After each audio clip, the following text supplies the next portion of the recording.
Sir मगरिब या इशा के बाद झाड़ू नहीं लगानी चाहिए, तंगदस्ती होती है, क्या हुक्म शरअ होगा?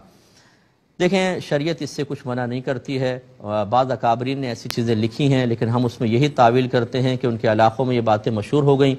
उन्होंने इस वजह से उन बातों की तायद की है कि अगर हम तायद नहीं करेंगे, इसके ख़िलाफ़ बोलेंगे तो लोग कहेंगे चलो ठीक है फिर तो झाड़ू देनी चाहिए, और झाड़ू दी और वाकई तंगदस्ती आ गई तो फिर वो अकाबरीन के भी ख़िलाफ़ होंगे, तालीम शरअ के भी ख़िलाफ़ होंगे और सोचेंगे कि जो अफ़वाहें हैं वो बिल्कुल दुरुस्त हैं। ऐसे लोगों के ईमान बचाने के लिए, जिनको ज़ईफ़ुल एतिक़ाद कहना बिल्कुल ठीक होगा, अकाबरीन ने बाज़ ने इस तरह की चीज़ें लिखी हैं, लेकिन सही है मेरे आका सल्लल्लाहु अलैहि वसल्लम ने इरशाद फरमाया कि इज़ा ततय्यरता फमदी, जब तुम किसी शय से बदशगुनी लेने लगो तो उस काम को कर गुजरो। यानी दिल अगर बदशगुनी ले रहा है, उस काम को कर गुजरो, क्योंकि बदशगुनी हमारे मज़हब इस्लाम में कोई चीज़ नहीं है। मैं अक्सर समझाता हूँ, बाहर के मुल्कों में रात में सफाई होती है। आप UAE की रियासतों में चले जाएं, नाइट में पूरा क्लीन कर देते हैं और डे में सब साफ़ सुथरा मिलता है।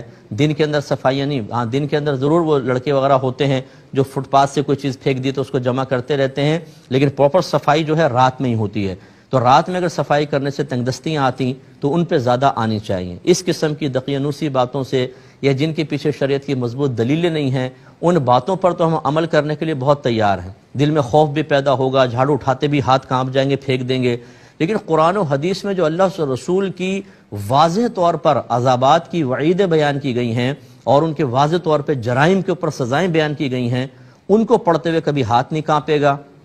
उसकी वजह से हमारा तर्ज अमल चेंज नहीं होगा। इसका मतलब है कि हमारे दिल बीमार हैं, कि अफवाहों के असर तो कबूल कर रहे हैं, कुरान और हदीस के असर कबूल करके न हराम छोड़ रहे हैं, न बेअमली छोड़ रहे हैं, न नमाजों के पाबंद हो रहे हैं। इसलिए अगर कोई इसका कायल है, मैं उस पर अटैक नहीं कर रहा हूँ, कोई बुरा ना माने, लेकिन हम चाहते हैं कि आप ज़ईफ़ुल एतिक़ादी से क़वियुल एतिक़ादी की तरफ आएँ, मजबूत एतिक़ाद वाले बने। झाड़ू रोज़ी नहीं देती है, ना झाड़ू रोज़ी रोक सकती है, मेरा रब रोज़ी देने वाला है और मेरा रब चाहे तो रोज़ी रुकती है। इसलिए नाइट में झाड़ू देने में शरन कोई हरज नहीं है। बल्कि अगर मेहमान आ गए, घर सारा गंदा पड़ा हुआ है, इसका मतलब है ऐसे ही पड़े रहने दो, सुबह सफाई करें, पूरी गंदगी ऐसे रहने दें, बेहतर है रात में सफाई करें, अपने घर को साफ़ सुथरा रखें, इसमें शरन कोई हरज नहीं है।